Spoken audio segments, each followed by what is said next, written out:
Salut à tous! Ce soir, nous entamons un voyage extraordinaire dans le temps, il y a 3,5 millions d'années, à l'époque où nos ancêtres parcouraient l'Afrique de l'Est sous un ciel jamais vu par l'homme moderne. Le feu n'était alors qu'une menace lointaine, alimentée par la foudre et les volcans, un fléau à craindre et à éviter, loin de l'outil révolutionnaire qui allait tout changer. Si ce voyage dans le temps vous plaît, n'hésitez pas à liker, à vous abonner à la chaîne et à me dire en commentaire de quelle ville vous regardez et quelle heure il est chez vous. Maintenant, tamisez la lumière, allumez une bougie ou mettez un fond sonore doux et plongeons ensemble dans ce voyage. Vous vous réveillez par un matin froid, comme ceux de novembre à Paris, où le brouillard enveloppe la Seine et où vous vous frottez les mains pour vous réchauffer. Imaginez, pas de café noir fumant, pas de manteau, pas de fenêtre à fermer pour vous protéger du vent qui vous fouette la peau nue, à peine protégé par un fin duvet. Vous êtes un Australopithecus afarensis, l'une des premières espèces d'hominidés à marcher régulièrement sur deux jambes, et vous vous réveillez au milieu d'un amas de rochers où votre petit groupe a passé la nuit, blottis les uns contre les autres pour conserver sa chaleur corporelle par le seul moyen qu'ils connaissent, la proximité physique. Vos doigts sont engourdis par le froid nocturne et vous les pliez lentement, ressentant cette douleur aiguë qui survient lorsque la circulation reprend peu à peu. Autour de vous, les autres membres du groupe se mettent à bouger, émettant des sons étouffés, entre gémissements d'inconfort et communications rudimentaires. Le soleil n'est pas encore levé, mais la lumière est déjà suffisante pour apercevoir la plaine qui s'étend à perte de vue, dorée et apparemment sans fin comme les champs de blé que vos descendants cultiveront en Provence des millions d'années plus tard. Mais cette terre est sauvage et indomptée, pleine de dangers qu'il vous faudra affronter chaque jour pour survivre. Vous vous redressez sur vos jambes, plus courtes et plus robustes que celles de vos descendants humains modernes, mais qui vous permettent tout de même de marcher debout avec une aisance qu'aucun autre primate ne possède. Cette capacité unique à marcher sur deux jambes libère vos mains pour d'autres tâches. Porter des objets, faire des gestes pour une communication primitive et éventuellement fabriquer des outils, même si vous n'en êtes pas encore là. Vous descendez prudemment de la formation rocheuse, vos larges pieds plats trouvant appui sur les repères familiers que vous avez mémorisés après des semaines passées à dormir au même endroit. Une fois au sol, vous marquez une pause pour observer le paysage environnant avec la vigilance constante nécessaire lorsque l'on n'est pas au sommet de la chaîne alimentaire. Au loin, vous apercevez un mouvement, quelque chose de trop imposant pour être une proie facile, mais potentiellement dangereux.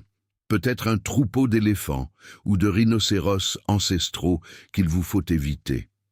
Plus près, vous voyez de petits animaux se faufiler parmi les buissons clairsemés, source de nourriture potentielle si l'un d'entre vous est assez rapide et chanceux pour en attraper un. Et partout des preuves que vous partagez ce territoire avec des prédateurs qui considèrent les hominidés comme vous, comme des repas potentiels. Des empreintes de grands félins imprimées dans le sol, de vieux ossements éparpillés provenant de chasses antérieures. Cette sensation constante dans la nuque d'être observé, même lorsque vous ne pouvez pas voir qui vous observe. La journée se déroule selon la routine brutale qui était votre vie il y a 3,5 millions d'années. La recherche de nourriture est littéralement votre seule activité, du réveil jusqu'à ce que la nuit vous oblige à chercher un abri. Point de variété raffinée, comme celle que vos descendants dégusteront sur les marchés parisiens, avec leurs dizaines de fromages et de pains différents. Il n'y a que ce que vous pouvez trouver, déterrer et parfois attraper si la chance vous sourit. Vous passez des heures accroupis, à creuser à main nue dans la terre dure à la recherche de tubercules, vos ongles se cassant et saignant sous l'effort. Et quand vous en trouvez enfin un, vous l'arrachez du sol et croquez dans sa peau sale sans même la laver. Car il n'y a pas d'eau courante à proximité, et de toute façon votre estomac est tellement habitué à la saleté et aux parasites qu'un peu plus ne change pas grand-chose. Le tubercule est dur, fibreux et amer, rien à voir avec la baguette chaude qu'on pouvait acheter à tous les coins de rue à Paris. mais il est calorique, et c'est bien tout ce qui compte. C'est un carburant qui permet à votre corps de fonctionner pendant quelques heures de plus. Autour d'eux, d'autres membres du groupe s'adonnent à des activités similaires. Certains creusent à différents endroits, d'autres retournent des pierres à la recherche d'insectes comestibles. Une coopération rudimentaire mais essentielle existe. Si quelqu'un découvre une zone particulièrement riche, il émet des sons spécifiques pour alerter les autres et les inciter à venir partager la découverte. Vers midi, sous un soleil de plomb, implacable et brutal, rappelant ces chaudes journées d'été sur la Côte d'Azur, où même l'ombre n'offre qu'un maigre répit, vous et le groupe cherchez refuge sous un acacia solitaire. Ces longues épines vous protègent des prédateurs qui pourraient surgir à cet instant critique. C'est là, à l'ombre tachetée, observant le monde brûlant qui vous entoure, que vous apercevez pour la première fois quelque chose qui bouleversera votre vie d'une manière inimaginable à cet instant. Au loin, à 1 kilomètre environ, des colonnes de fumée noire s'élèvent sur le ciel d'un bleu éclatant. Même de cette distance, vous distinguez par moments des éclairs d'une lumière orangée et vive qui danse et se meut d'une façon totalement inédite pour la nature. C'est un incendie, déclenché par la foudre qui a frappé la végétation sèche pendant la nuit. Il se propage lentement à travers la savane, consumant tout sur son passage. Votre premier réflexe est la terreur pure. Tout votre être vous hurle de fuir dans la direction opposée, car le feu, c'est la mort, une douleur inimaginable, le pire cauchemar pour des créatures comme vous, sans défense naturelle contre lui. Et vous voyez cette terreur se refléter sur les visages des autres membres du groupe, tous figés, le regard tourné vers la fumée, dans cette posture tendue d'animaux prêts à s'enfuir à la moindre occasion. Mais alors, un événement intéressant se produit, révélant l'étincelle de curiosité qui finira par distinguer votre lignée des autres primates et la mener vers une véritable humanité. Vous ne fuyez pas immédiatement, mais restez, observant, étudiant le feu à distance, tentant de comprendre ce phénomène terrifiant. Vous remarquez des animaux fuyant les flammes, silhouettes sombres se détachant sur la lueur orangée, et que certains se déplacent plus lentement que d'autres, blessés par la fumée ou la chaleur, ou simplement plus âgés et moins capables de s'échapper rapidement. Et puis, vous voyez quelque chose qui sème une graine importante dans votre esprit primitif. Après le passage du feu, laissant derrière lui une terre noircie et fumante, des prédateurs apparaissent, explorant les lieux, non pas fuyant le feu, mais le suivant. Ils découvrent les animaux qui n'ont pu s'échapper, des carcasses déjà partiellement cuites par la chaleur intense, des repas faciles qui n'ont pas nécessité de chasse risquée. C'est une observation simple mais profonde. Le feu détruit, mais crée aussi des opportunités. Et même si vous n'avez pas les mots pour exprimer cette pensée, quelque chose change dans votre perception de ces flammes dansantes au loin, passant d'une vision purement terrifiante à une vision complexe et intéressante. Au cours des semaines suivantes, alors que la saison sèche persiste et que les feux de forêt se multiplient, vous et votre groupe développez un comportement d'une complexité presque proto-intelligente. Vous apprenez à suivre les incendies à distance de sécurité, attendant qu'ils s'éteignent pour ensuite examiner les dégâts. C'est un travail dangereux, car le sol est encore brûlant et des braises cachées peuvent se rallumer sans prévenir. Mais les récompenses sont extraordinaires comparées à l'effort habituel pour trouver de la nourriture. Vous découvrez des animaux morts à différents stades de leur développement, certains trop brûlés pour être consommés, d'autres parfaitement cuits par la chaleur intense, ce qui rend leur viande plus tendre et savoureuse que tout ce que vous avez jamais mangé cru. La première fois que vous goûtez à cette viande cuite par les flammes, l'expérience est si révélatrice que vous vous arrêtez net, toute votre attention concentrée sur cette sensation nouvelle.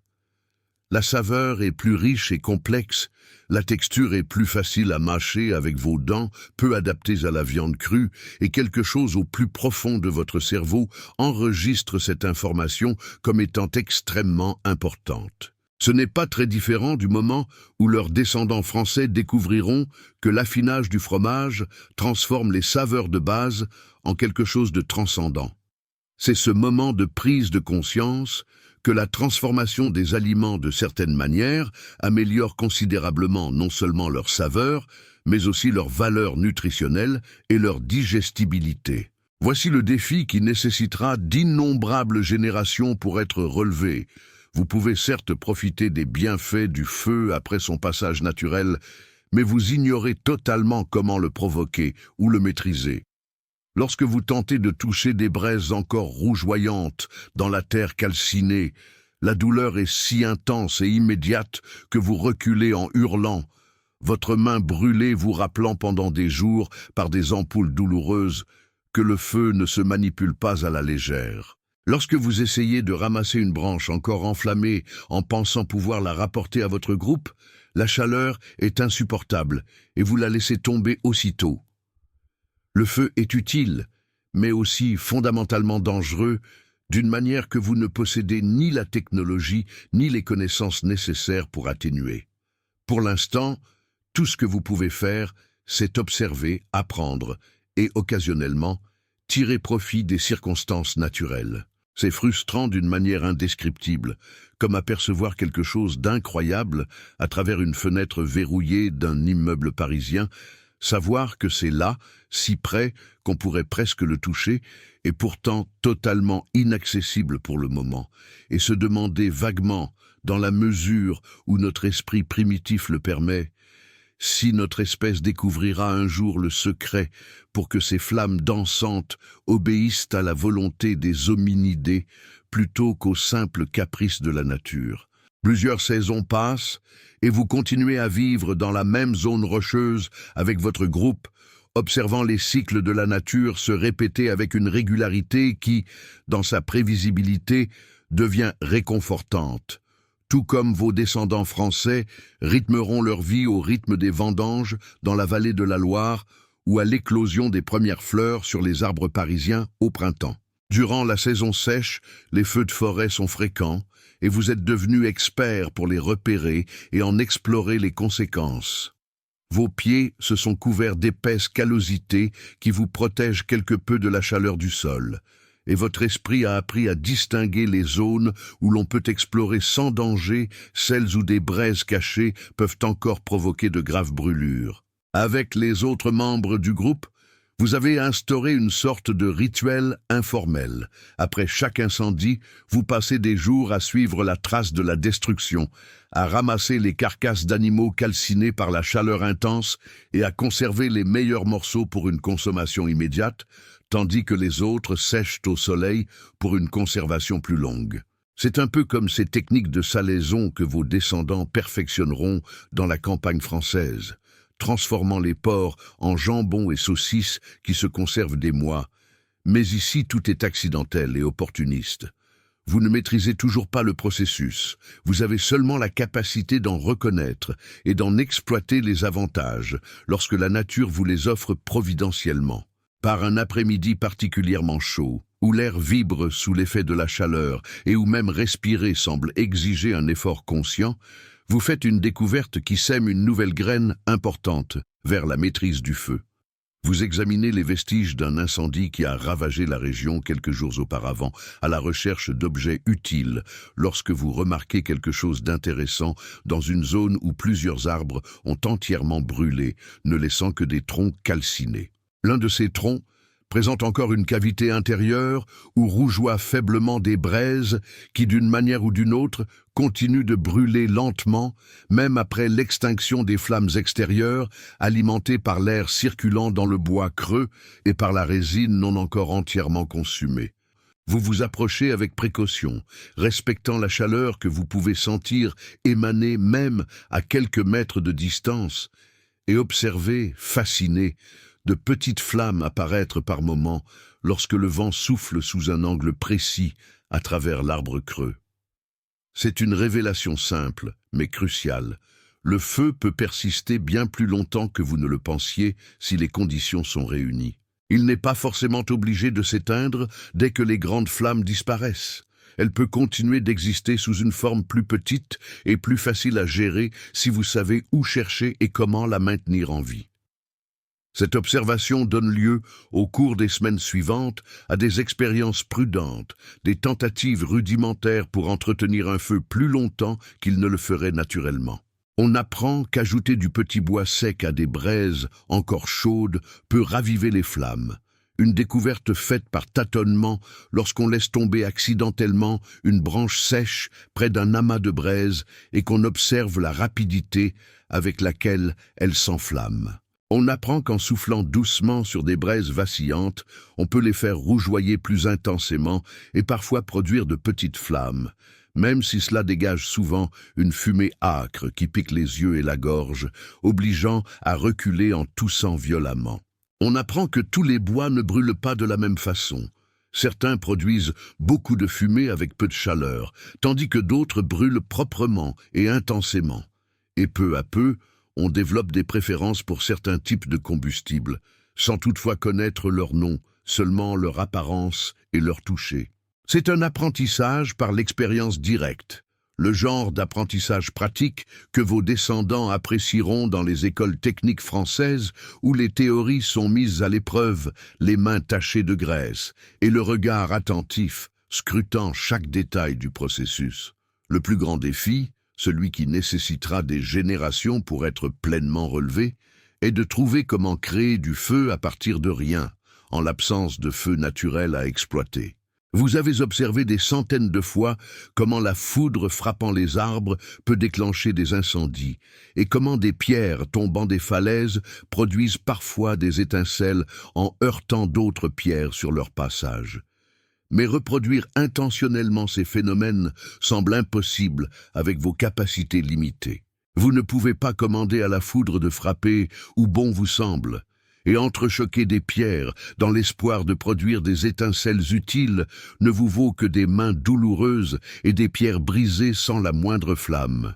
C'est une frustration que vous ressentez profondément, même sans les mots pour l'exprimer, comme cette sensation lorsqu'on essaie de se souvenir de quelque chose d'important qui est sur le bout de la langue, mais qu'on n'arrive pas à saisir, ou comme ressentiront vos descendants français lorsqu'ils tenteront de résoudre des problèmes mathématiques complexes dont ils savent qu'ils ont des solutions, mais qui restent obstinément hors de leur portée. Vous continuez donc à compter sur la recherche d'un feu existant et à essayer de le maintenir allumé le plus longtemps possible, en transportant occasionnellement des braises dans des morceaux d'écorce d'arbres ou des pierres creuses d'un endroit à l'autre, en les perdant souvent lorsque la pluie les éteint ou lorsque vous ne pouvez tout simplement pas les alimenter correctement.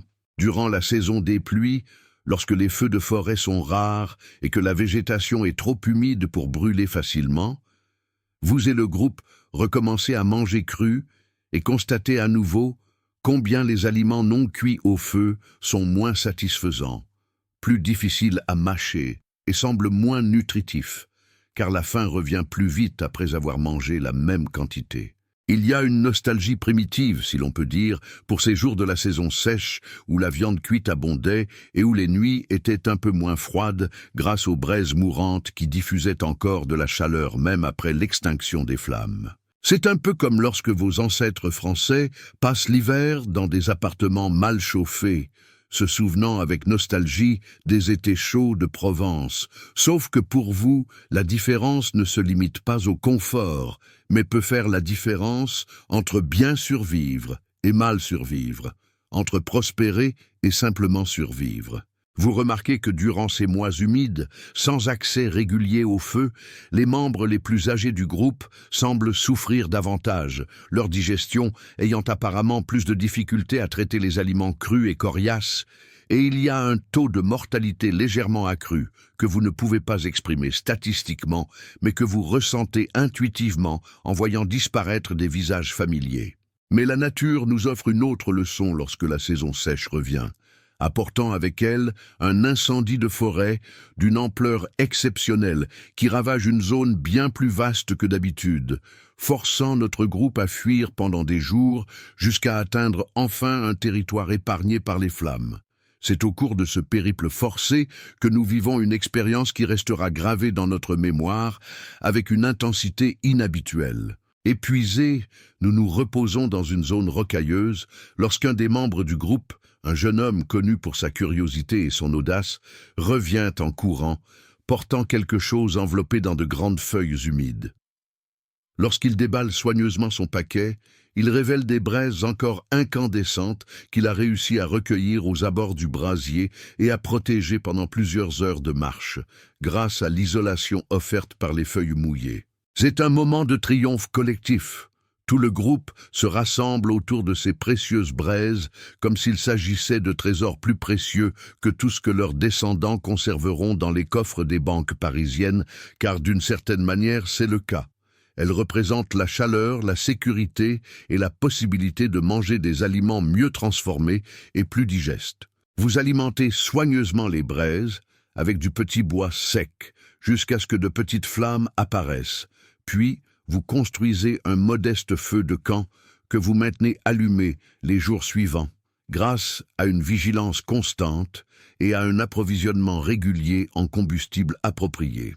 Cette expérience consistant à entretenir un feu transporté pendant une longue période est instructive à bien des égards. On y apprend la responsabilité collective, car maintenir un feu allumé exige une vigilance constante, la disponibilité permanente pour ajouter du combustible et une surveillance permanente pour s'assurer qu'un vent violent ou une averse soudaine ne l'éteigne pas avant que des mesures de protection puissent être prises. C'est un peu comme ces veillées que vos descendants observeront dans les cathédrales françaises, où des bougies brûlent continuellement grâce au relais des fidèles, sauf qu'ici la motivation n'est pas spirituelle, mais purement pratique. Cette flamme représente une différence tangible entre une vie plus facile et une vie plus difficile. On développe des techniques pour protéger les braises pendant la nuit, en les enfouissant partiellement dans du sable ou des cendres qui retiennent la chaleur sans laisser passer suffisamment d'oxygène pour créer des flammes, créant ainsi une combustion lente qui préserve le feu jusqu'au matin, où l'on peut le rallumer en soufflant délicatement dessus et en ajoutant du combustible frais. Et à force d'accomplir ces tâches répétitives, jour après jour, notre perception du feu change.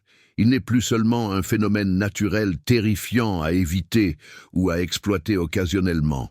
Le feu se transforme peu à peu en un outil, quelque chose que l'on peut maîtriser et utiliser avec précaution. Et même si vous n'avez pas encore percé le secret de sa création ex nihilo, vous êtes bien plus près que jamais de le domestiquer. Cette progression graduelle, faite d'innombrables petites découvertes et d'expérimentations prudentes, est précisément ce qui permettra à vos descendants de maîtriser non seulement le feu, mais aussi toute la technologie. Un infime pas à la fois, s'accumulant au fil des millénaires en des transformations qui semblent presque magiques vues de loin, mais qui sont en réalité le fruit d'un travail patient et d'une curiosité insatiable, transmis de génération en génération. Les années s'écoulent au rythme des saisons sèches et humides, votre seul repère temporel. Durant cette période, un changement fondamental s'opère dans le rapport de votre groupe au feu. Vous passez de simples opportunistes exploitant les feux naturels à de véritables gardiens des flammes, capables de les entretenir pendant des semaines, voire des mois, lorsque les conditions sont favorables. Cette responsabilité imprègne toute la vie du groupe. Une responsabilité que vos descendants français reconnaîtront lorsqu'ils réfléchiront à la pérennité des entreprises familiales. Ce besoin constant de vigilance et d'attention, un besoin qui ne saurait se relâcher un seul instant. Vous développez un instinct presque paternel envers les braises que votre groupe protège, les vérifiant plusieurs fois durant la nuit lors de vos brefs réveils, ajoutant de petits morceaux de combustible soigneusement choisis, ajustant la disposition des pierres environnantes pour une meilleure circulation de l'air ou une protection contre le vent, selon les conditions. C'est un travail fastidieux et sans fin, mais aussi profondément satisfaisant car les avantages sont tangibles et immédiats. Les nuits sont légèrement moins froides lorsqu'on peut dormir près des braises chaudes. La nourriture est nettement plus savoureuse lorsqu'on peut la réchauffer avant de la manger. Et il y a un sentiment de sécurité psychologique, à savoir que les prédateurs ont tendance à éviter les zones où le feu est présent, car ils partagent la peur instinctive que vous ressentez, encore malgré une familiarité croissante. Mais un problème fondamental limite les déplacements de votre groupe et la durée de son séjour. Vous êtes entièrement dépendant du bois pour alimenter le feu. Lorsque les ressources en bois viennent à manquer, vous êtes confronté à un choix impossible, soit vous déplacer vers un nouveau territoire boisé au risque d'éteindre le feu, soit rester près du bois, mais épuiser vos autres sources de nourriture. C'est lors d'une de ces crises que vous faites une découverte cruciale par hasard. Le groupe a décidé de se déplacer et vous transportez des braises soigneusement enveloppées dans des feuilles et de la mousse humide lorsque vous trébuchez et laissez tomber le tout, qui se disperse au sol. Vous vous attendez à ce que les braises s'éteignent instantanément au contact de la terre froide, mais à votre grande surprise, certaines tombent directement sur un tas d'herbes sèches et de fines branches accumulées naturellement. Avant même que vous puissiez réagir, de petites flammes apparaissent, consumant rapidement ce combustible hautement inflammable. C'est un moment de panique initiale, suivi d'une prise de conscience progressive. Il ne suffit pas d'entretenir les braises en les alimentant constamment. On peut aussi les utiliser pour créer de nouvelles flammes à différents endroits, simplement en les mettant en contact avec un matériau inflammable. C'est comme découvrir qu'on peut non seulement lire des livres, mais aussi en copier des informations pour créer de nouveaux textes. Une multiplication des possibilités que vos descendants français finiront par systématiser dans les bibliothèques et les universités. Cette découverte transforme radicalement la façon dont votre groupe interagit avec le territoire. Vous n'êtes plus limité à entretenir un unique foyer à un emplacement fixe. Vous pouvez créer plusieurs petits feux dans différentes zones, utiles à des fins spécifiques. Vous apprenez à créer ce que les archéologues du futur appelleront des foyers, ou feux de camp intentionnels, en débroussaillant des zones de végétation inflammable et en disposant des pierres en cercle qui contiennent les flammes, tout en réfléchissant la chaleur dans des directions utiles, créant ainsi les premières structures architecturales rudimentaires jamais construites par votre espèce. C'est un travail qui exige de la planification et un effort coordonné. Ramasser des pierres appropriées de la bonne taille et les déplacer à des endroits précis, dégager le sol environnant pour créer une zone de sécurité qui empêche le feu de se propager de manière incontrôlable, et il y a une satisfaction esthétique primitive à contempler le résultat final. Un cercle de pierre avec des braises incandescentes au centre, qui semble presque intentionnel et organisé d'une manière que rien d'autre dans votre vie nomade ne l'est. Leurs descendants construiront plus tard à Paris des cathédrales gothiques aux proportions et symétries complexes. Mais les principes de base commencent ici, avec ces cercles de pierre rudimentaires, ce besoin humain fondamental d'imposer ordre et structure au monde chaotique qui les entoure. Les nuits se transforment radicalement lorsqu'un feu contrôlé est régulièrement allumé au sein du groupe. Un profond changement social s'opère lorsque tous se rassemblent autour des flammes après le coucher du soleil. Une intimité forcée, mais agréable, inexistante auparavant, lorsque l'obscurité obligeait chacun à trouver un refuge et à dormir aussitôt. Désormais, le temps est propice à des échanges sociaux prolongés, illuminés par la lueur dansante du feu. On observe des comportements passés inaperçus auparavant, car ils n'avaient lieu que le jour, lorsque chacun était dispersé à la recherche de nourriture.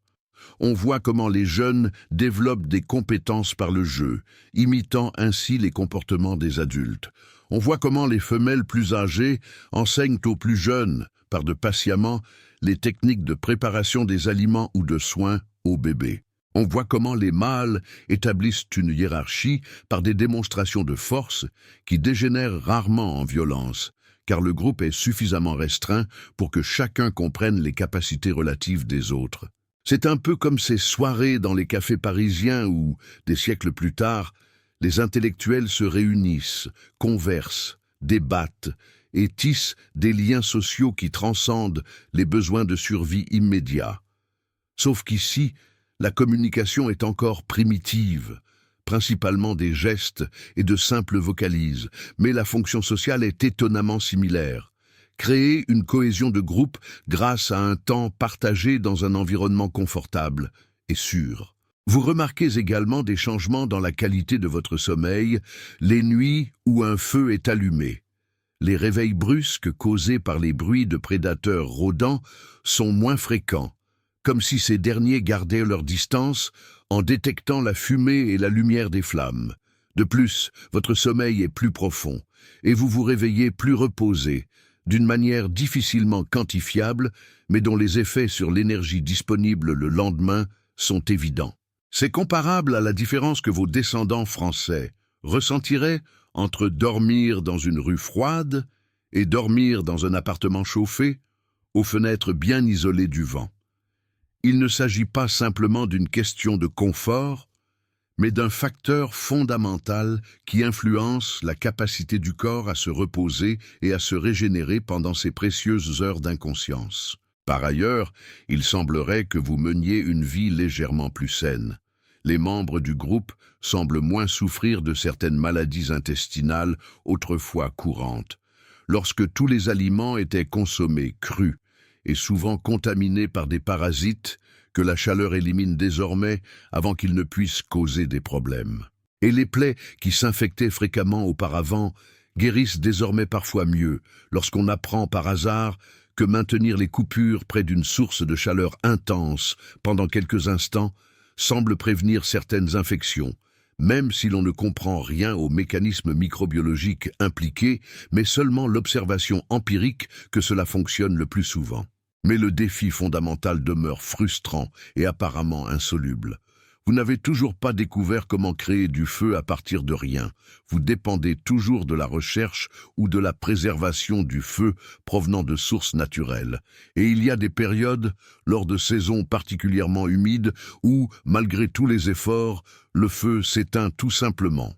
Et il n'y a pas de feu naturel facilement accessible pour fournir de nouvelles braises. Pendant ces périodes, vous retournez à votre existence antérieure sans feu, et le contraste est alors plus brutal qu'avant, car vous savez exactement ce qui vous manque. C'est comme perdre la vue après l'avoir eue toute votre vie, au lieu de ne jamais l'avoir eue. L'absence est bien plus douloureuse quand on se souvient à quel point les choses étaient meilleures avant. Vous passez des heures, durant ces semaines sombres, à essayer toutes les méthodes imaginables pour créer intentionnellement du feu, à frapper des pierres les unes contre les autres avec une force toujours croissante, en espérant que les étincelles que vous apercevez parfois finiront par s'enflammer, mais elles disparaissent toujours avant même que vous puissiez allumer le combustible que vous avez soigneusement préparé. Vous essayez de frotter des morceaux de bois l'un contre l'autre après avoir observé que la friction crée de la chaleur. Vos mains sont couvertes d'ampoules et saignent à force d'effort, mais vous ne parvenez jamais à générer suffisamment de température pour produire ne serait-ce qu'une fumée régulière, et encore moins de véritables flammes. C'est un exercice de frustration qui vous donne envie de hurler de rage impuissante, sauf que même cette expression est limitée, car vous n'avez ni le vocabulaire complexe, ni les mots justes pour exprimer pleinement vos sentiments.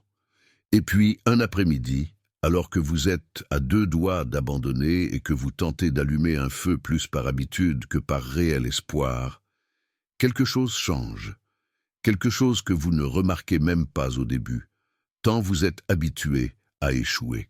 Vous utilisez 2 morceaux de bois trouvés par terre, un morceau tendre d'arbre mort et une branche plus dure contre laquelle vous frottez pour créer une petite rainure.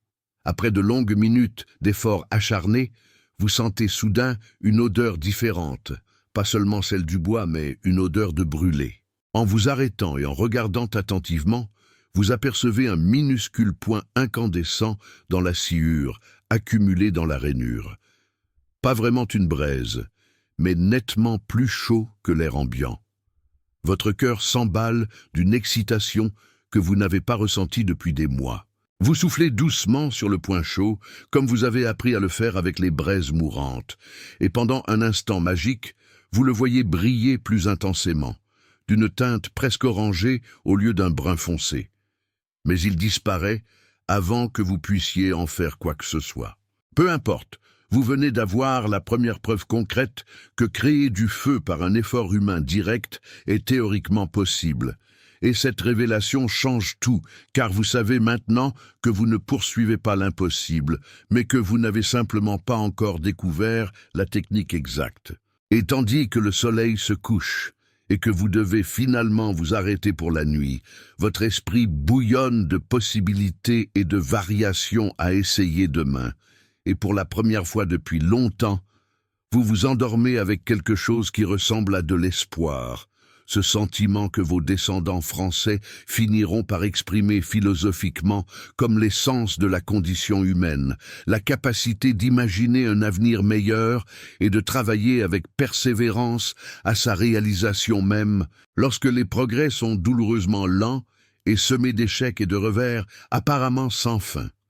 Les jours suivants sont consacrés à une expérimentation obsessionnelle de la technique de friction qui avait produit ce bref instant de chaleur prometteuse. Vous mangez et dormez à peine, tant votre attention est focalisée sur ce problème que vous sentez sur le point de résoudre, comme le ressentiront vos ancêtres français lorsqu'ils seront à deux doigts de faire d'importantes découvertes scientifiques, travaillant tard dans la nuit dans les laboratoires parisiens, éclairés seulement par la faible lueur des lampes.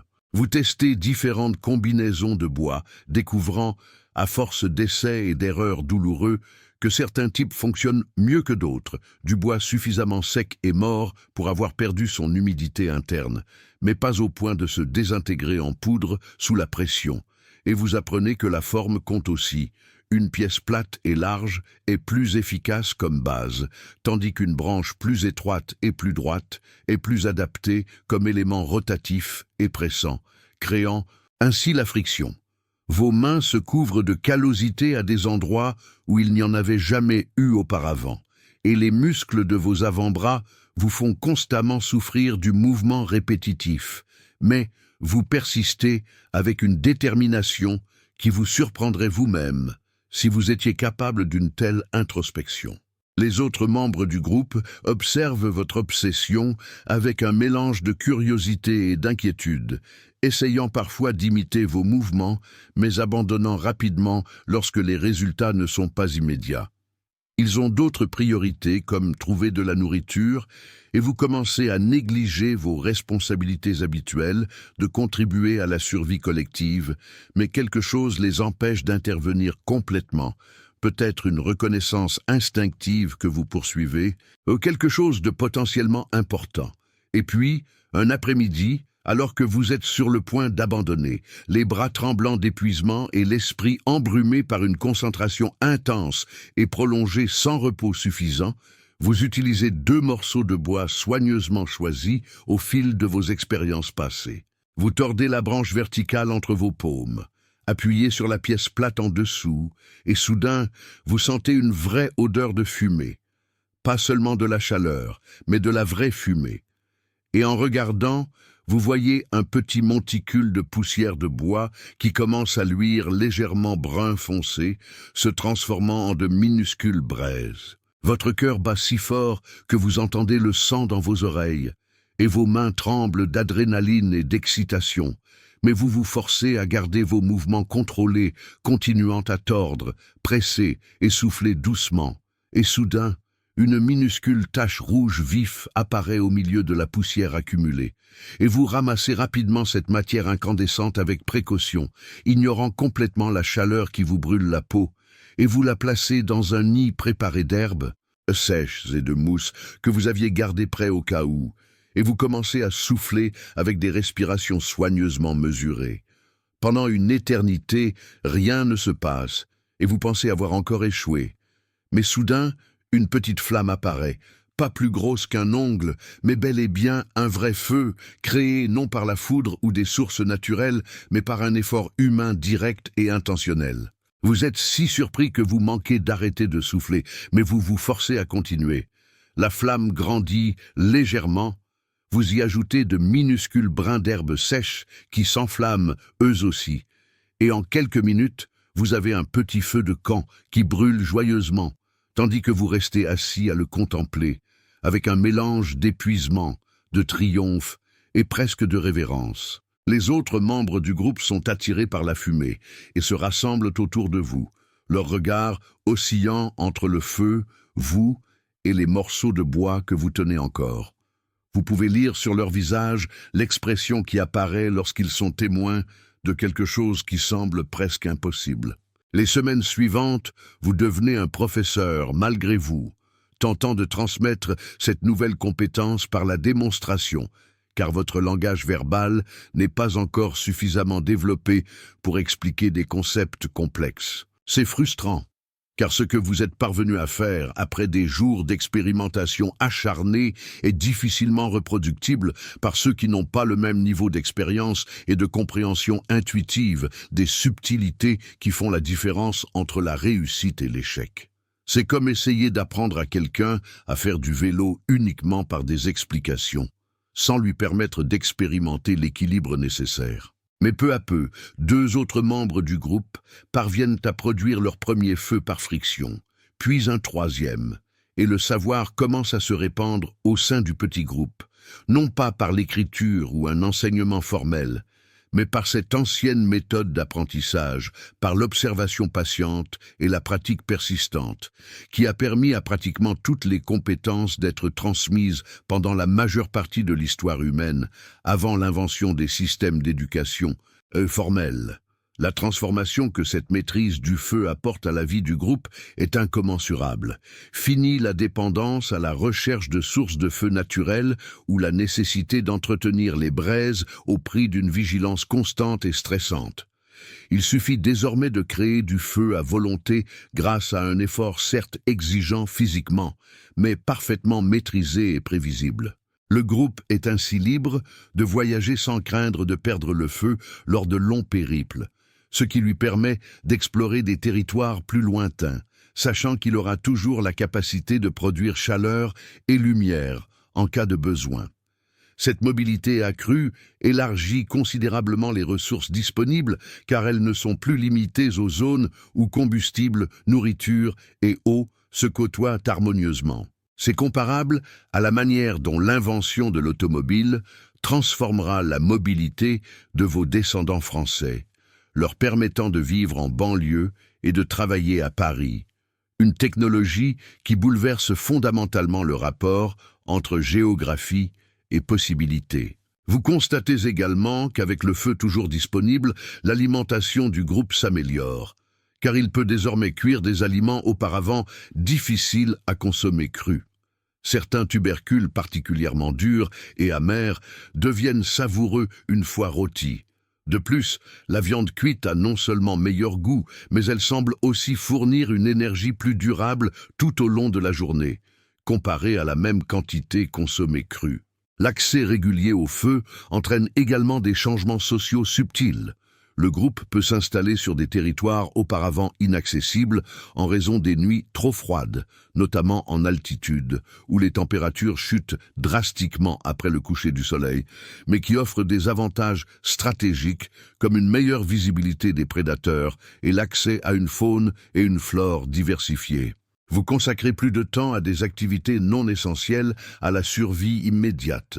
Vous expérimentez le chauffage de pierres spécifiques pour observer leur réaction à la chaleur et découvrez que certaines se brisent de manière exploitable pour fabriquer de meilleurs outils, tandis que d'autres explosent dangereusement. C'est le début de ce que les archéologues appelleront plus tard le traitement thermique des pierres. Une technique sophistiquée qui améliore la qualité des outils lithiques et permet un débitage plus précis. Pour vous, il s'agit simplement d'une exploration curieuse des effets de cet élément nouvellement maîtrisé sur différents matériaux. Vous avez également plus de temps pour des échanges sociaux et récréatifs autour des feux de camp nocturnes. Vous développez ce que l'on pourrait appeler des proto-récits, des séquences de gestes et de sons qui racontent des événements mémorables, comme la première fois où vous avez réussi à créer du feu par friction. Et ces récits sont répétés et enrichis à chaque fois qu'ils sont racontés, devenant ainsi une partie de la mémoire collective du groupe. Mais cette nouvelle ère de la maîtrise du feu n'est pas sans inconvénients. De nouveaux dangers apparaissent que vous et votre groupe devrez apprendre à gérer, parfois à la dure. Les brûlures sont plus fréquentes maintenant que le feu est omniprésent au quotidien.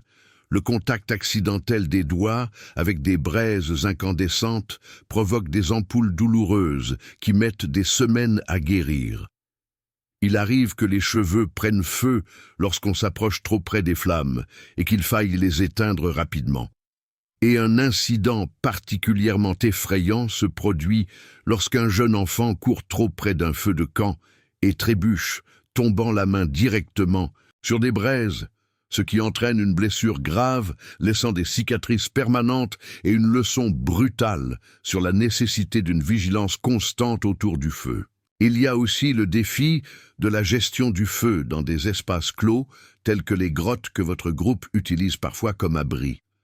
La fumée s'accumule rapidement dans les espaces mal ventilés, provoquant des problèmes respiratoires et des larmoiements. Et vous apprenez par l'expérimentation à placer les feux de camp près des entrées où le vent naturel peut évacuer la fumée ou sous les fissures du plafond rocheux qui servent de cheminée naturelle. Il s'agit d'un apprentissage continu sur les conséquences imprévues de la technologie, un thème que leurs descendants revisiteront à maintes reprises au cours de l'histoire, chaque fois qu'ils développeront de nouvelles et puissantes capacités qui apporteront à la fois des avantages et des risques inattendus. Et, plus profondément encore, un subtil changement psychologique s'opère dans votre perception de votre place au sein du monde naturel qui vous entoure. Auparavant, vous étiez essentiellement un observateur passif, bénéficiaire occasionnel de processus naturels que vous ne maîtrisiez pas, dépendant de la nourriture que la nature vous offrait et de la nécessité de vous protéger des éléments qui vous échappaient totalement. Mais désormais, vous avez la capacité de créer quelque chose qui n'existait auparavant que par le biais de phénomènes naturels comme la foudre. Vous pouvez transformer des matières inertes, comme le bois sec, en chaleur et en lumière, grâce à des connaissances et des efforts délibérés. Et cette capacité à manipuler le monde physique de manière fondamentale sème la graine de ce qui donnera naissance à toute la technologie humaine. Cette compréhension grandissante que la nature n'est pas simplement une force immuable à subir, mais plutôt un ensemble de processus que l'on peut comprendre et manipuler grâce aux connaissances appropriées. Il s'agit d'un commencement très primitif que vos descendants français formuleront plus tard comme la méthode scientifique, mais les principes fondamentaux sont déjà là. L'observation attentive, l'expérimentation systématique, la conservation des techniques efficaces et l'abandon de celles qui ne le sont pas, et la transmission des connaissances accumulées de génération en génération. Et tandis que vous êtes assis près d'un feu de camp, que vous avez vous-même allumé avec seulement 2 morceaux de bois et une détermination sans faille, vous éprouvez un sentiment indescriptible, qu'on pourrait qualifier de fierté. Non pas une fierté arrogante, mais plutôt la profonde satisfaction d'avoir accompli quelque chose de difficile et d'important. Ce sentiment vous accompagnera toute votre vie comme l'un des moments décisifs où vous avez compris que les hominidés comme vous ne sont pas de simples passagers passifs de ce monde, mais des acteurs capables de le transformer en profondeur et durablement. Les saisons suivent leur cycle éternel et peu à peu vous vieillissez. Votre corps porte les marques inévitables d'une vie rude, vécue dans un environnement hostile, sans médecine moderne ni confort que vos descendants considéreront un jour comme essentiel. Les articulations vous font souffrir les matins froids, témoins de décennies de labeur physique intense. Des cicatrices recouvrent votre peau, racontant des rencontres avec des prédateurs, des accidents avec des outils et des chutes lors d'ascensions périlleuses. Mais vous éprouvez aussi une profonde satisfaction à constater que le savoir-faire du feu s'est répandu non seulement au sein de votre groupe, mais aussi, semble-t-il, au-delà. En explorant des territoires plus reculés, vous découvrez parfois des preuves, des cercles de pierres noircies et des amas de cendres qui indiquent que d'autres groupes d'hominidés maîtrisaient également cette compétence cruciale.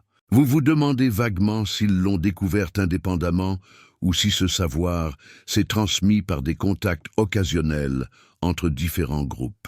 C'est comme ces réseaux commerciaux et de communication que vos descendants français établiront, reliant Paris à Lyon puis à Marseille. Sauf qu'ici, la transmission est beaucoup plus lente et plus accidentelle, basée sur des observations occasionnelles et une imitation hésitante, plutôt que sur un enseignement délibéré ou une documentation écrite. Mais le résultat final est le même. La technologie se répand au sein des populations, car elle offre des avantages si évidents que tout groupe qui en est dépourvu est considérablement désavantagé. On remarque aussi des changements chez les jeunes nés après que la maîtrise du feu soit devenue une habitude au sein du groupe.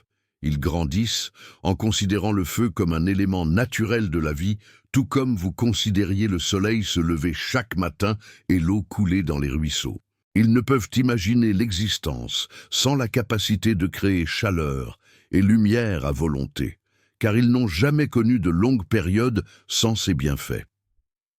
Il est intéressant d'observer comment ils apprennent les techniques d'allumage du feu, non pas par le processus d'apprentissage long et douloureux que vous avez connu, mais par un enseignement patient qui commence dès leur plus jeune âge, lorsqu'ils ont à peine la main pour tenir correctement des morceaux de bois. Ils pratiquent des mouvements répétitifs jusqu'à ce qu'ils deviennent un réflexe et parviennent finalement à allumer leur première flamme avec une fierté manifeste, universellement reconnaissable, indépendamment de l'époque ou de la culture. C'est l'éducation à l'état pur, la transmission du savoir accumulé d'une génération à l'autre, non par des textes écrits ou des cours formels, mais par la démonstration personnelle et la pratique supervisée. Cette méthode restera dominante pendant la majeure partie de l'histoire de l'humanité, jusqu'à l'invention des systèmes éducatifs formalisés que leurs descendants mettront en place dans les villes françaises, avec leurs écoles et universités. L'utilisation du feu comme outil fiable et toujours disponible entraîne également des développements inattendus. On découvre que certains aliments, auparavant inaccessibles, car impossibles à retirer à main nue, ou même avec des outils de pierre, peuvent désormais être transformés en les chauffant brièvement jusqu'à ce que leur enveloppe extérieure se fissure ou devienne suffisamment souple pour être facilement enlevée. On constate que le bois partiellement brûlé est beaucoup plus facile à façonner que le bois vert, ce qui permet de créer des récipients primitifs en creusant des troncs par une combinaison de combustion contrôlée et de grattage avec des outils de pierre. Ces récipients peuvent contenir de l'eau ou stocker les aliments récoltés, rendant le transport et le stockage bien plus efficaces qu'auparavant, où l'on transportait tout à la main ou enveloppé dans des feuilles. On découvre aussi comment le feu peut être utilisé non seulement pour se chauffer et cuisiner, mais aussi comme outil de chasse. On apprend qu'en brûlant délibérément des zones d'herbes sèches aux saisons appropriées, on peut orienter les déplacements des herbivores vers des directions prévisibles où les membres du groupe les attendent en embuscade. Cette technique sophistiquée exige une planification coordonnée et une compréhension du comportement animal qui dépasse largement le simple instinct. L'un des changements les plus significatifs que l'on observe au fil des ans est la façon dont le feu transforme les rythmes de sommeil et d'activité des groupes. Auparavant, on était entièrement limité par le cycle naturel jour-nuit. L'activité cessait quasiment dès le coucher du soleil, car l'obscurité rendait toute activité productive pratiquement impossible, et s'aventurer en territoire inconnu, où les prédateurs bénéficiaient d'une meilleure vision nocturne, comportait des risques considérables. Mais désormais, grâce à la lumière artificielle du feu, on peut prolonger les activités utiles après le coucher du soleil, travailler sur des outils à la lueur des flammes, transformer les aliments récoltés pendant la journée et surtout maintenir des interactions sociales qui renforcent les liens du groupe, ce qui était tout simplement impossible lorsque chacun devait dormir immédiatement après la tombée de la nuit. C'est comparable à la façon dont l'invention de l'éclairage électrique a transformé des villes, comme Paris, permettant à la vie nocturne de s'épanouir avec des cafés et des théâtres ouverts tard. Mais les principes fondamentaux remontent à 3,5 millions d'années, avec ces premiers feux de camp primitifs qui ont repoussé les limites de l'activité humaine productive. Vous remarquerez également que la qualité du sommeil s'améliore lorsqu'un feu brûle toute la nuit. Non seulement parce que la chaleur rend le repos plus confortable, mais aussi parce que le sentiment accru de sécurité permet un sommeil plus profond et plus réparateur, avec moins de réveils soudains causés par les bruits des prédateurs, car vous savez instinctivement que la plupart d'entre eux garderont une distance respectueuse du feu.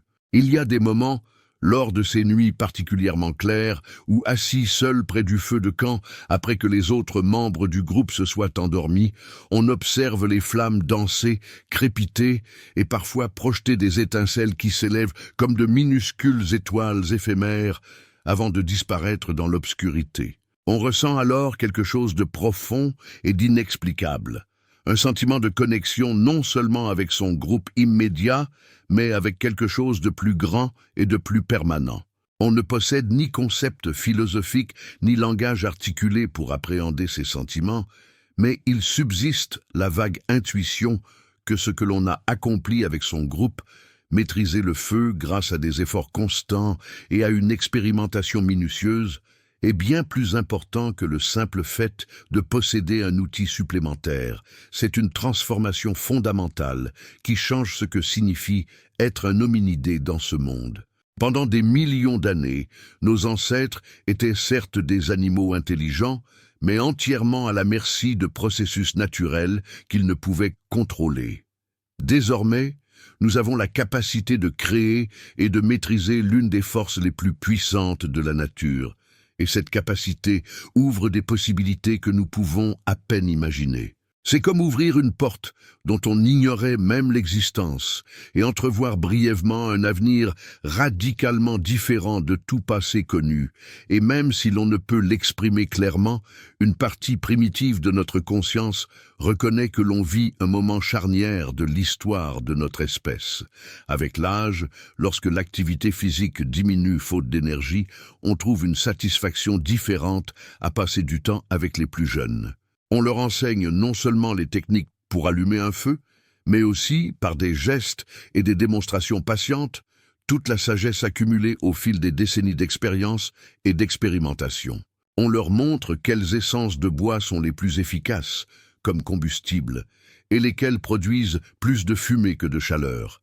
Comment distinguer le bois suffisamment sec pour une friction optimale de celui trop humide?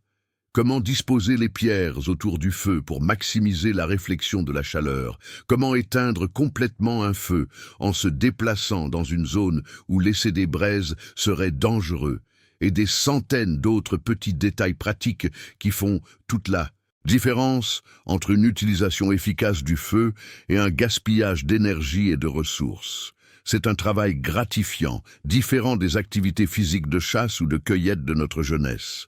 Il y a une grande satisfaction à voir la compréhension apparaître dans les yeux d'un enfant lorsqu'il saisit enfin un concept que vous essayez de lui transmettre, à le regarder pratiquer une technique encore et encore jusqu'à ce qu'il la maîtrise, à savoir que lorsque vous finirez par mourir, les connaissances que vous avez contribué à développer et à perfectionner continueront d'exister à travers ces jeunes que vous avez formés.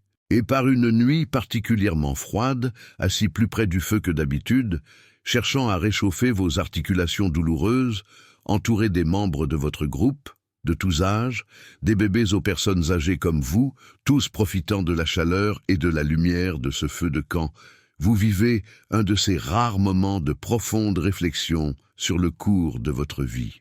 Vous vous souvenez vaguement de votre enfance, quand le feu n'était qu'une menace lointaine à éviter, comment vous avez peu à peu appris à en explorer les conséquences après les incendies naturels, comment, à force d'expérimentation, vous avez fini par découvrir comment créer du feu par friction, et comment cette capacité s'est répandue dans le groupe, transformant fondamentalement la vie de chacun. C'est un voyage qui reflète en miniature le long cheminement de toute votre espèce, passant d'hominidés primitifs, réagissant instinctivement au monde qui les entoure à des êtres plus complexes et réfléchis, qui non seulement survivent, mais façonnent activement leur environnement de manière intentionnelle. Vous ignorez que vos lointains descendants construiront un jour des villes comme Paris, avec des millions d'habitants vivant dans des structures élaborées et chauffées par des systèmes de chauffage sophistiqués. Vous ne pouvez imaginer que des technologies comme l'électricité ou le nucléaire puissent un jour remplacer les feux de camp primitifs. Pourtant, vous savez au plus profond de vous-même que ce que vous et votre groupe avez accompli ici, dans cette petite région d'Afrique de l'Est, il y a 3,5 millions d'années, est important d'une manière qui dépasse vos vies individuelles. Et tandis que vous fermez enfin les yeux et que le sommeil vous gagne, réchauffé par le feu que vous avez contribué à apprivoiser, vous ressentez une paix profonde, une immense satisfaction d'avoir vécu une vie qui a compté et d'avoir contribué à quelque chose qui perdurera bien au-delà de votre bref passage dans ce monde ancien et impitoyable, mais étonnamment riche de possibilités. La maîtrise du feu s'intégrant à la vie quotidienne, vous commencez à percevoir comment la vie du groupe se transforme, bien au-delà de la cuisine et de l'abri, notamment dans votre manière d'expérimenter et d'innover avec de nouveaux matériaux et de nouvelles idées.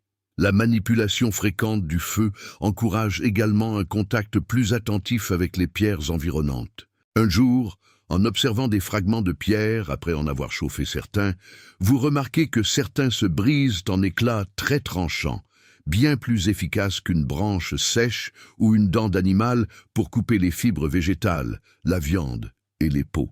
Vous ne tardez pas à frapper intentionnellement une pierre contre une autre, cherchant à reproduire cet effet, jusqu'à créer, d'abord par accident puis volontairement, vos premières lames et éclats. Rudimentaires et irréguliers, ils révèlent rapidement leur utilité. Vous n'avez plus besoin de passer autant de temps à déchirer les tubercules durs, à séparer la viande des os ou à percer les peaux épaisses des antilopes et autres animaux chassés par le groupe. Le feu, qui n'était auparavant qu'une source de chaleur, devint également un outil d'ingénierie, donnant naissance à un nouveau cycle d'invention.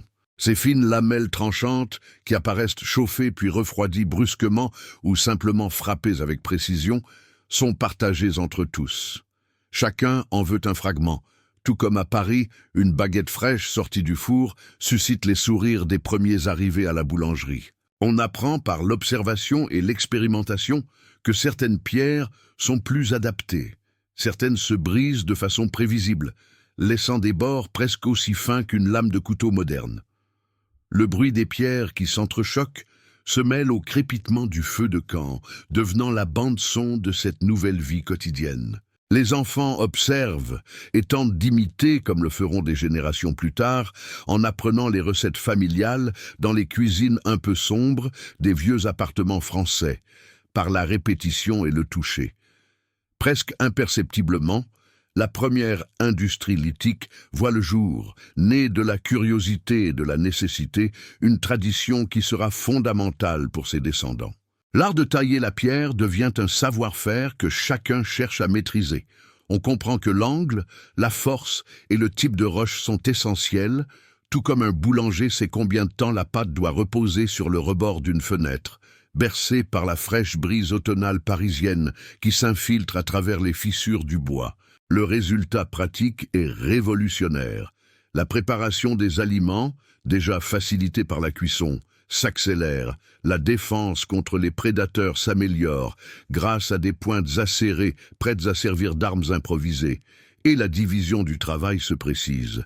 Il y a ceux qui recherchent les pierres, ceux qui sont déjà experts en taille, et ceux qui collectionnent les plus beaux fragments avec l'enthousiasme d'un collectionneur devant des timbres rares. Il ne faut pas longtemps pour que le feu et les pierres taillées deviennent partie intégrante de l'identité collective. Autour du feu, on se raconte, par gestes, de petites histoires. La découpe réussie d'un morceau de viande coriace, ou cette fois où une écharde a sauvé la vie de quelqu'un en repoussant un prédateur dans la brume du crépuscule.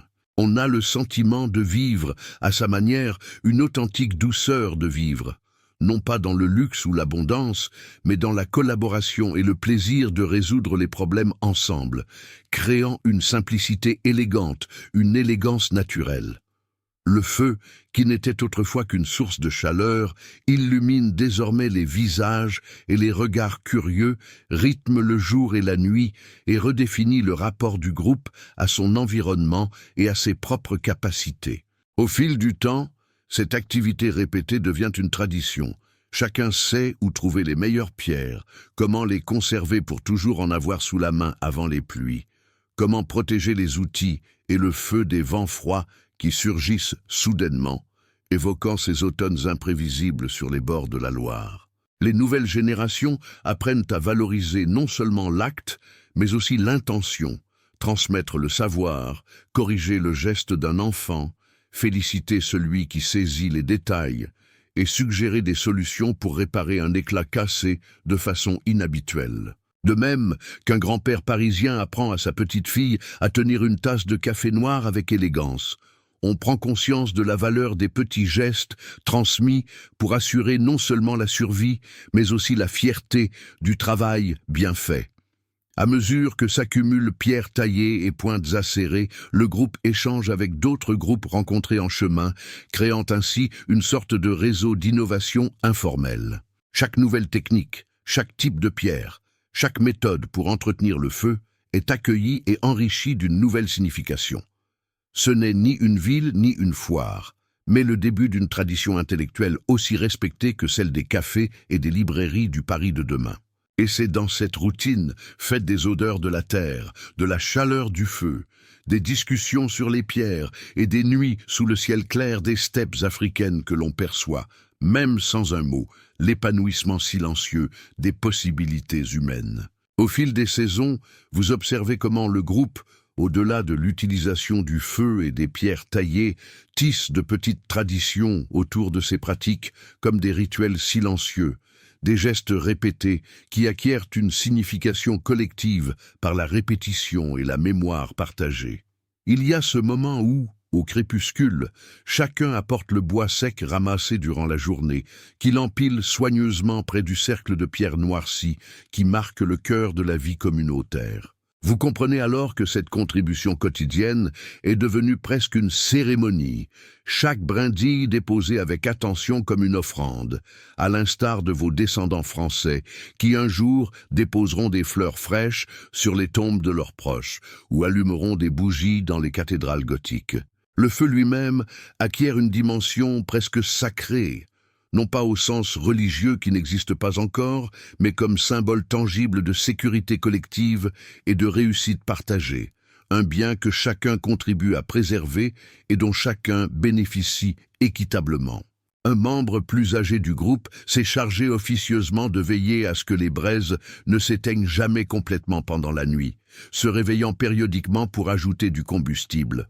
Ce dévouement est reconnu et respecté par tous, même sans parole de gratitude formelle, simplement par des gestes subtils et un partage préférentiel de la nourriture. Les outils de pierre évoluent également au-delà des simples éclats initiaux. Vous et d'autres membres particulièrement habiles commencez à expérimenter des formes plus spécifiques pour différentes fonctions, créant des pointes allongées plus efficaces pour percer les peaux épaisses, des bords dentelés plus performants pour couper les fibres végétales résistantes, et des surfaces plus larges et plus plates, idéales pour broyer les graines et les tubercules. C'est le début de ce que les archéologues appelleront plus tard la diversification technologique. Mais pour vous, il s'agit simplement d'une réponse pratique à des problèmes spécifiques. Chaque nouvelle forme, née d'un besoin particulier, est conservée lorsqu'elle prouve son utilité à maintes reprises. Vous développez ce que l'on pourrait appeler un style personnel de taille de pierre.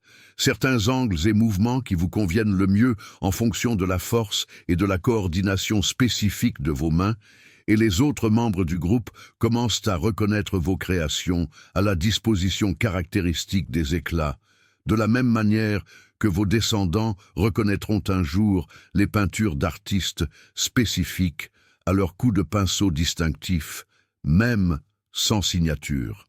Il y a là une fierté primordiale, la satisfaction de créer des objets à la fois fonctionnels et expressifs de sa propre individualité, dans les limites étroites du possible sur le plan technologique à notre époque. La connaissance des différentes pierres, selon leur usage, se précise et se spécialise. On apprend à distinguer visuellement des dizaines de types de roches en fonction de leur couleur, de leur texture, de leur poids et de leur réaction à l'impact. Ce savoir serait impossible à transmettre par les simples vocalises du groupe, mais parfaitement communicable par la démonstration directe. Ramasser des pierres spécifiques et montrer comment les travailler. Des expéditions sont organisées pour collecter des pierres particulières dans des lieux reculés, là où des affleurements naturels les rendent accessibles. Ces voyages, qui peuvent durer plusieurs jours, sont jugés suffisamment précieux pour justifier les efforts et les risques encourus. C'est un peu comme les expéditions que les marchands français entreprenaient des siècles plus tard pour se procurer des épices ou des vins exotiques de régions spécifiques. La reconnaissance que certaines ressources méritent d'être recherchées loin de chez elles, car il n'existe pas d'équivalents locaux. Au cours de ces expéditions, on trouve parfois des traces d'autres groupes qui apprécient ces mêmes formations rocheuses. Des empreintes récentes et des restes de feux de camp indiquent que l'on n'est pas seul à reconnaître la qualité supérieure de ces pierres. À mesure que les outils se perfectionnent et se diversifient, un besoin imprévu d'organisation et de rangement se fait sentir. Il n'est plus possible de transporter tous les outils utiles en permanence, car leur nombre est désormais important, chacun étant spécialisé pour une fonction différente. Le groupe développe alors le concept primitif de cachette, des emplacements précis où les outils sont intentionnellement laissés pour être récupérés en cas de besoin. Ces cachettes sont marquées selon des modalités comprises par le groupe, des agencements particuliers de pierres ou de branches indiquant les outils qui y sont enfouis. Il existe une entente tacite collective selon laquelle ces ressources sont partagées. Chaque membre peut utiliser les outils de la cachette en cas de besoin, mais doit les rapporter ou les remettre à leur place une fois utilisés. Il s'agit d'une propriété commune à l'état brut, un lointain précurseur des systèmes économiques complexes que leurs descendants développeront plus tard, fonctionnant grâce à des normes sociales simples, fondées sur des attentes mutuelles plutôt que sur des lois écrites ou des sanctions formelles. Il arrive parfois que ces accords soient violés. Quelqu'un prend un outil particulièrement utile et ne le rend pas, ce qui engendre des tensions qui se résolvent par des confrontations directes impliquant des gestes agressifs et des cris, mais qui dégénèrent rarement en violence physique réelle, car le groupe est suffisamment petit pour que chacun dépende des autres pour survivre, et que l'expulsion signifierait presque certainement la mort. Le cycle des saisons continue d'apporter son lot de défis prévisibles, mais vous les affrontez désormais avec un arsenal d'outils et de techniques accrues. Lors des sécheresses sévères, lorsque la végétation dépérit et que les animaux migrent vers des régions plus humides, vous utilisez le feu de manière plus intensive pour transformer les aliments qui seraient indigestes crus. Vous faites rôtir les tubercules particulièrement durs pendant des heures jusqu'à ce qu'ils soient suffisamment tendres pour être consommés. Et vous utilisez des outils spécialisés pour briser les gros os et accéder à la moelle nutritive, qui devient de plus en plus importante lorsque les autres sources de graisse se font rares. Pendant les saisons humides, lorsque les pluies rendent le sol glissant et dangereux pour la chasse, vous utilisez le feu pour modifier le paysage de manière modeste mais significative. Vous brûlez sélectivement certaines zones pour favoriser la croissance de certaines plantes qui attirent des herbivores spécifiques, créant ainsi les premiers exemples rudimentaires de gestion de l'habitat qui évolueront vers une agriculture à part entière des millénaires plus tard. Ce n'est pas une pratique consciente ou planifiée au sens moderne du terme, mais on comprend de plus en plus qu'il est possible d'influencer l'environnement de manière à favoriser la survie du groupe. Il y a aussi des moments de découverte purement fortuites qui ouvrent des perspectives inédites. Un jour, alors que le groupe dépeçait un gros animal chassé, vous laissez tomber un morceau de graisse directement sur les braises et observez comment elles font et produisent des flammes particulièrement vives et durables, bien plus efficaces que le bois seul. Cette observation vous amène à expérimenter l'utilisation intentionnelle de la graisse animale comme combustible et finalement à concevoir des torches primitives, des morceaux de bois ou d'os enveloppés dans un matériau inflammable imbibé de graisse fondue que l'on peut emporter hors du campement et qui fournissent un éclairage portatif pendant des heures. La première fois que vous utilisez l'une de ces torches pour explorer une grotte profonde, auparavant totalement inaccessible en raison de l'obscurité impénétrable, l'expérience est presque magique. Voir les parois rocheuses se matérialiser dans les ténèbres à mesure que vous avancez, les ombres danser de façon spectaculaire, créant une illusion de mouvement là où il n'y a que de la pierre immobile, et découvrir une chambre intérieure parfaitement protégée qui devient un nouveau lieu de prédilection pour le groupe lors des saisons particulièrement froides ou pluvieuses. Vos descendants français exploreront un jour ces mêmes grottes avec de puissantes lanternes électriques et du matériel d'escalade sophistiqué, mais vous faites essentiellement la même chose avec une technologie infiniment plus primitive, mais non moins efficace pour vos besoins immédiats. En vieillissant, et à mesure que vos responsabilités matérielles diminuent, vous endossez de plus en plus le rôle de gardien de la mémoire, celui qui se souvient non seulement de l'emplacement des meilleures pierres ou de la fabrication d'outils plus efficaces, mais aussi des histoires du groupe, racontées chaque soir autour du feu de camp par des gestes expressifs.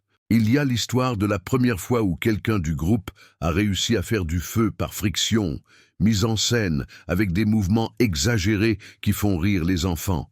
Il y a les récits de chasses particulièrement dangereuses ou fructueuses, de rencontres avec d'autres groupes qui se sont terminés pacifiquement ou dans l'affrontement, des membres disparus dont on se souvient à travers ces récits gestuels. C'est la mémoire culturelle à l'état brut, non consignée dans des textes ni préservée par des photographies, mais maintenue vivante par la répétition rituelle et la transmission intergénérationnelle. Vous ressentez le poids de cette responsabilité, même sans avoir les mots pour l'exprimer, sachant qu'à votre mort, ces histoires disparaîtront elles aussi, à moins que vous ne les ayez suffisamment transmises aux plus jeunes pour qu'ils puissent continuer à les raconter. C'est lors de ces soirées autour du feu, avec des outils de pierre soigneusement disposés à portée de main et des visages familiers illuminés par la lueur dansante des flammes, que vous ressentez le plus clairement la transformation fondamentale qui s'est produite au cours de votre vie d'un groupe d'hominidés relativement passifs, réagissant au monde qui les entoure à quelque chose de plus actif et intentionnel, des agents qui façonnent l'environnement, préservent le savoir et créent des traditions. Et bien que vous ne puissiez pas voir des millions d'années dans le futur, vers Paris, ses cathédrales, ses cafés et ses traditions intellectuelles, vous vivez les premiers pas hésitants vers tout cela. Et ceci, bien que non consciemment compris, est un héritage qui vaut chaque cicatrice, chaque articulation douloureuse, chaque moment de peur et de triomphe qui a constitué votre longue vie dans ce monde ancien et impitoyable, mais aussi étonnamment plein de potentiel humain émergent. Vos dernières années se déroulent dans une étrange sérénité, fruit du spectacle d'une transformation radicale dans la façon dont votre groupe interagit avec le monde. De l'enfant qui craignait le feu et se nourrissait à main nue, vous êtes devenu un aîné respecté, maître du feu et de la fabrication d'outils de pierre sophistiqués. Ce parcours personnel reflète parfaitement le cheminement collectif que toute votre espèce entreprend en ce moment crucial, il y a 3,5 millions d'années. Vous passez des journées entières, assis près du feu central, observant les jeunes générations travailler sur leurs outils et leurs tâches. Vous éprouvez une profonde satisfaction à constater que les techniques que vous avez contribué à développer et à perfectionner sont désormais considérées comme un savoir fondamental, appris même par les jeunes enfants, tout comme vos descendants français, enseigneront un jour aux enfants à lire et à écrire, considérant ces compétences comme essentielles à la vie en société. Le feu, jadis source de terreur et de mystère, est aujourd'hui si intégré au quotidien que les jeunes qui n'ont jamais vécu sans lui peuvent difficilement imaginer une autre existence. Vous percevez en eux une confiance et une curiosité qui n'étaient peut-être pas possibles chez les générations précédentes, qui vivaient dans une crainte plus constante et avec des ressources plus limitées. Ils explorent des territoires plus reculés, sachant qu'ils peuvent faire du feu en cas de besoin, expérimentent de nouveaux types d'aliments parce qu'ils peuvent les cuire et les rendre comestibles, et développent des outils de plus en plus spécialisés parce qu'ils ont le temps et la sécurité nécessaires à l'expérimentation, ce que leurs ancêtres ne possédaient tout simplement pas. Il y a des moments, lors de vos réflexions nocturnes, où la douleur de vos vieilles articulations vous tient éveillé tandis que les autres dorment, où vous contemplez l'immensité du ciel étoilé et ressentez un lien étrange et inexplicable, non seulement avec votre groupe immédiat, mais avec quelque chose de bien plus vaste, un courant d'existence qui s'étend à l'infini dans le passé, à travers d'innombrables ancêtres qui se sont peu à peu transformés de créatures arboricoles en bipèdes, non terrestres, et qui s'étendra à l'infini dans le futur, à travers des descendants que vous ne pouvez imaginer, mais dont vous pressentez pourtant l'existence. Il n'existe aucun mot pour exprimer ce sentiment, aucun concept philosophique de continuité temporelle ou d'évolution biologique. Mais il y a une perception viscérale et profonde. Vous faites partie de quelque chose qui transcende votre vie individuelle, un fleuve de changements lent mais inexorable qui coule d'un passé lointain vers un avenir tout aussi lointain. Les étoiles que vous observez sont les mêmes que vos descendants français contempleront depuis les fenêtres de Paris.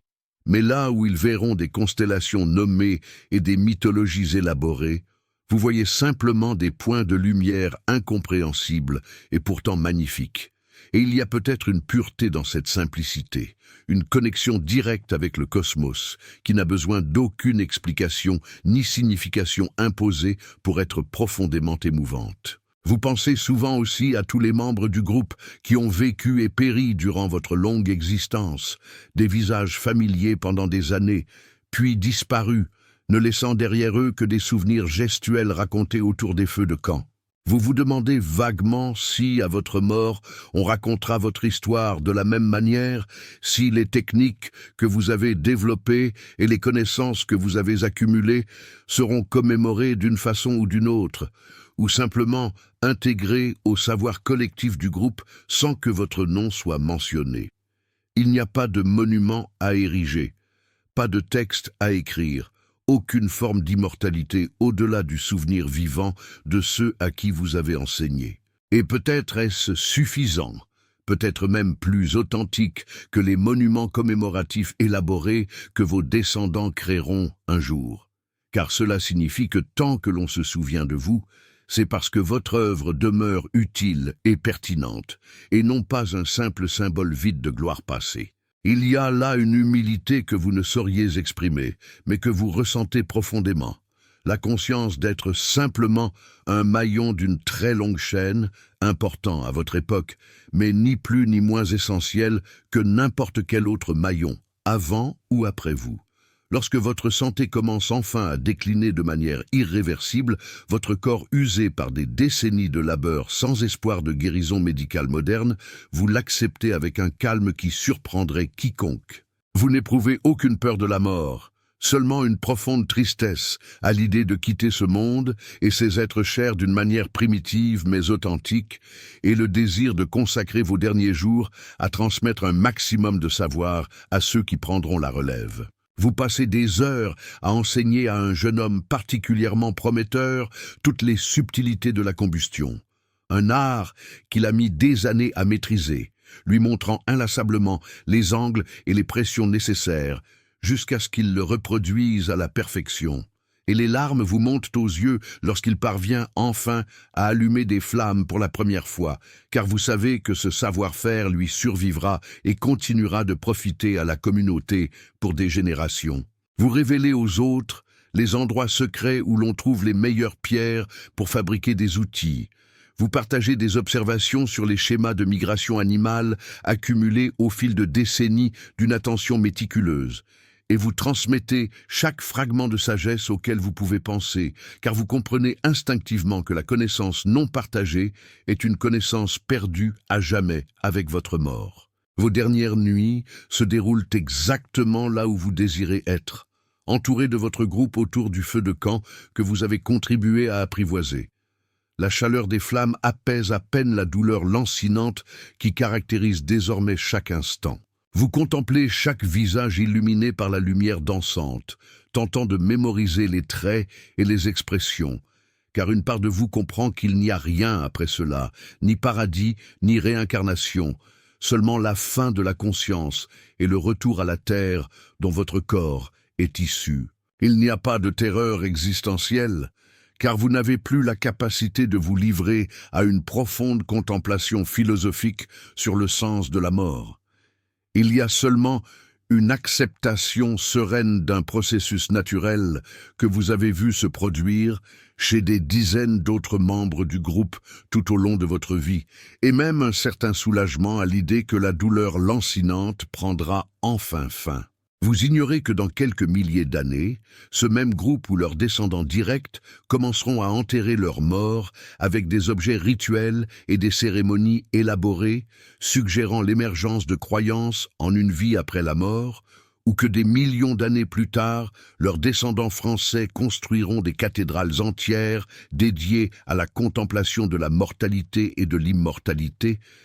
Tout ce que vous savez, c'est que lorsque votre heure viendra, vous cesserez simplement d'exister, de la même manière qu'un feu de joie s'éteint lorsque le combustible est épuisé et que personne n'y ajoute de bois. Et lorsque cette dernière nuit arrive enfin, vous vous allongez, dans votre peau habituelle, aussi près du feu que vous le pouvez sans vous brûler, entouré des membres du groupe qui se relaient pour veiller. À travers le brouillard grandissant de la conscience qui s'estompe, vous sentez encore la chaleur des flammes sur votre visage et entendez le crépitement familier du bois qui brûle, ainsi que les murmures réconfortants des autres. Juste avant la fin, un éclair de lucidité vous saisit. Votre vie entière se déploie mentalement comme une suite d'images. D'abord, vous, jeunes, apprenant à craindre et à respecter le feu, puis découvrant ses bienfaits après les feux naturels, la longue lutte pour maîtriser l'allumage du feu par friction, le développement d'outils toujours plus sophistiqués, l'enseignement aux jeunes générations, tout ce cheminement de transformation personnelle et collective, et vous ressentez un sentiment indescriptible, un mélange de fierté et de gratitude. La gratitude d'avoir vécu à un moment si charnière de l'histoire de votre espèce, la fierté d'avoir contribué, modestement mais concrètement, à ce processus de transformation. Et puis la conscience se dissout tout simplement comme la fumée qui s'élève des braises et se disperse dans l'air nocturne, et vous disparaissez. Mais ce que vous avez contribué à créer, la maîtrise du feu, les outils perfectionnés, le savoir accumulé et transmis, demeure, continuant à profiter au groupe et finissant par se répandre à d'innombrables autres groupes jusqu'à devenir une caractéristique déterminante de toute votre espèce et de tous les descendants humains qui viendront après. Dans des millions d'années, lorsque des archéologues français mettront au jour des cercles de pierre noircis et des outils de pierre soigneusement taillés datant de cette période précise, ils s'émerveilleront de découvrir que des hominidés, il y a 3,5 millions d'années déjà, maîtrisaient le feu et créaient des outils sophistiqués. Ils rédigeront alors des articles scientifiques pour tenter de reconstituer le développement et la transmission de ces savoir-faire. Mais ils ne sauront jamais rien de vous, de votre combat et de votre triomphe personnel, des nuits passées à expérimenter avec acharnement jusqu'à maîtriser le feu, de la patience avec laquelle vous avez enseigné aux jeunes générations, de vos réflexions silencieuses sous les étoiles face à l'immensité de l'existence. Vous resterez anonyme dans l'histoire, un individu parmi tant d'autres, ayant vécu et disparu, ne laissant que de vagues traces de son passage sur Terre. Mais d'une manière qu'aucun monument ne saurait saisir, qu'aucun texte ne saurait préserver pleinement, vous avez compté, vous avez fait la différence, vous avez été un maillon essentiel du processus par lequel des primates relativement ordinaires se sont peu à peu transformés en êtres extraordinaires, capables de créer et de maîtriser le feu, de façonner des outils à des fins spécifiques, d'accumuler et de transmettre le savoir de génération en génération, et finalement de bâtir des civilisations entières, comme celle qui s'épanouira à Paris, avec ses rues illuminées, ses cafés chauffés et ses habitants qui n'hésiteront jamais à allumer un feu d'un simple geste. Et c'est peut-être là la forme d'héritage la plus profonde qu'un être puisse laisser, non pas la gloire ou la reconnaissance individuelle, mais une contribution authentique, quoique anonyme, au flux continu du progrès humain qui vous relie, à travers d'innombrables générations, à vos lointains descendants, et à travers eux à tout l'avenir à venir.